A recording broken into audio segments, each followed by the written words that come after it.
with siblings Andy and Becky. His parents, Kenneth and Peggy, and grandparents, many of you remember, Winnie and Zella Hughes. He graduated from Wayne Community High School in 1991. He later graduated from the University of Iowa with a degree in accounting and then spent some time traveling and working until settling in Nashville, Tennessee in 1999. Jason is a CPA and owns a small business. He and his wife Emily and son Dylan recently moved from their longtime home near downtown Nashville to a farm outside of Nashville. They hope to build a farm just like the family farm he enjoyed here growing up in Wayne County. Please help me welcome Jason Hughes.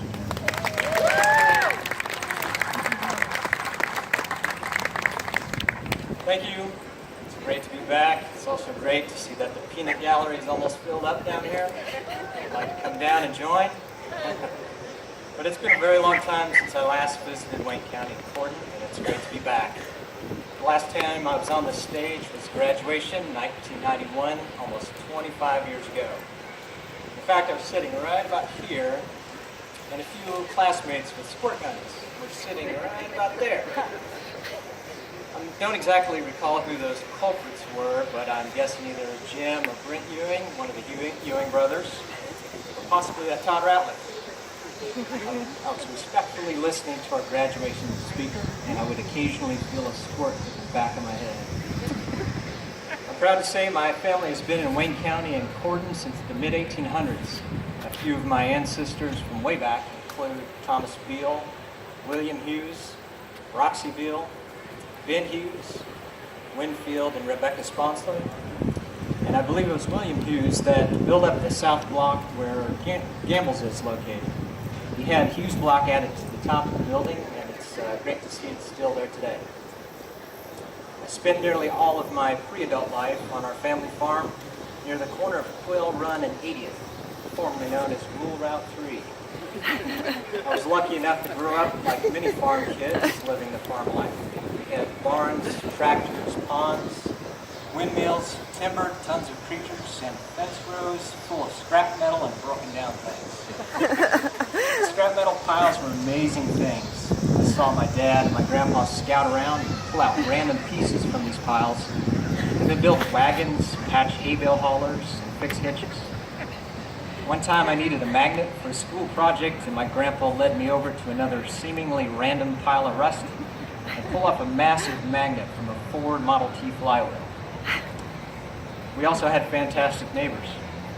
Jack and Flossie Snyder, Jack and Marilyn Miner, Bill McCarthy Mailman, Old Man Harvey, the Moores, the Murrows, where we get our eggs for 35 cents a dozen, Harold Holder, and Jane Cooley, who I can clearly remember driving her big international tractor in the North Field, assembling a massive stack of square bales with the help of her two boys. The town of Cambria was my neighbor also. There's nothing better than a trip to Street's Trading Post in Cambria to get what you need. I just made a visit to the post, and I can still see Maynard Street, who would kindly refer to me as Young Hughes, sitting behind the counter, slicked back hair and a mountain of newspapers in front of him. I'll tell you who else I could see at Street's, Mr. Max Rush, with his hat tilted, sitting in his usual place about 2 metal chairs down from the door. On the way back from Street's, heading west, keep your eyes to the left. You'll probably see Lyle Allred on a Spit Shine Farmel 806 turbo diesel. My first memories of Corden included trips into Hy-Vee where we'd always see Mrs. Criswell in the checkout with her forever smile, visits to Doc Dubé the dentist with his big fingers, stops in to Mike the barber with my Grandpa Winnie, for the occasional haircut when my Aunt Carol Jean wasn't available. Haircuts were $3.25 back then. After the haircut, we would sometimes stop at the huge ancient lumber yard, just sat right over there, for the bolts, screws, and other fix of things. We also stopped in to see my dad working in the machine shop at Odd Auto Supply. He would be getting it done, grinding valves, sandblasting something, and getting greasy. Dave Bach and Bill Codwell would be behind the tall counter flipping through those enormous stacks of part books.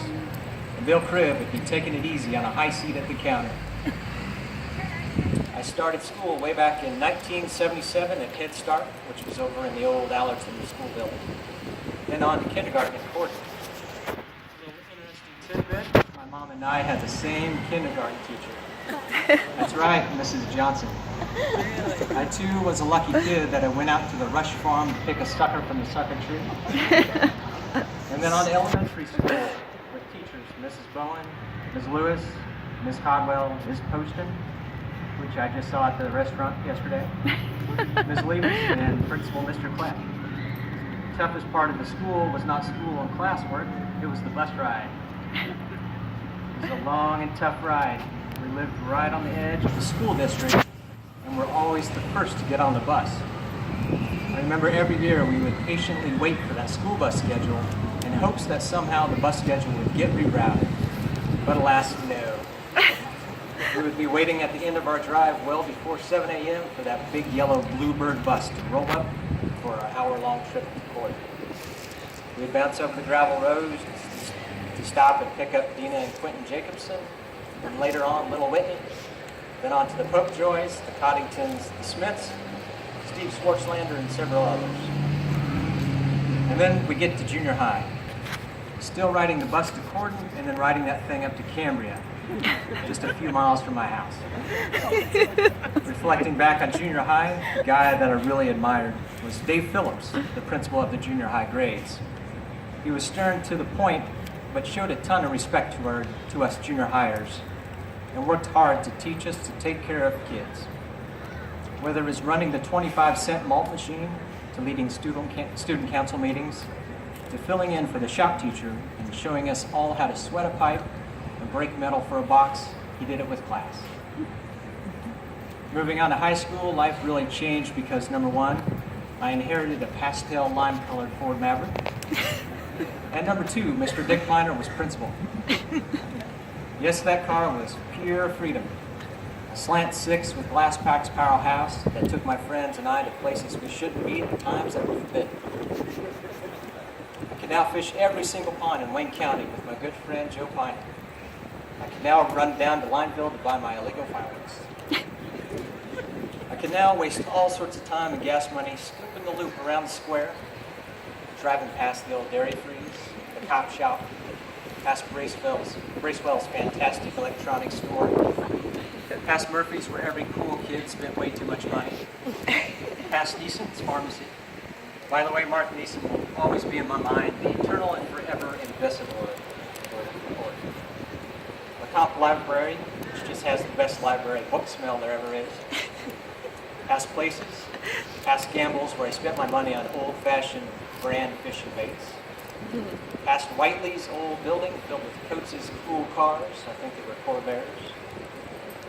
Down past Hy-Vee, turned it around at the car wash, and let's do it again. Good time. Oh, and Chris Warnick, I am forever sorry for running over your mailbox with my car while attempting the Matt Brown turnaround.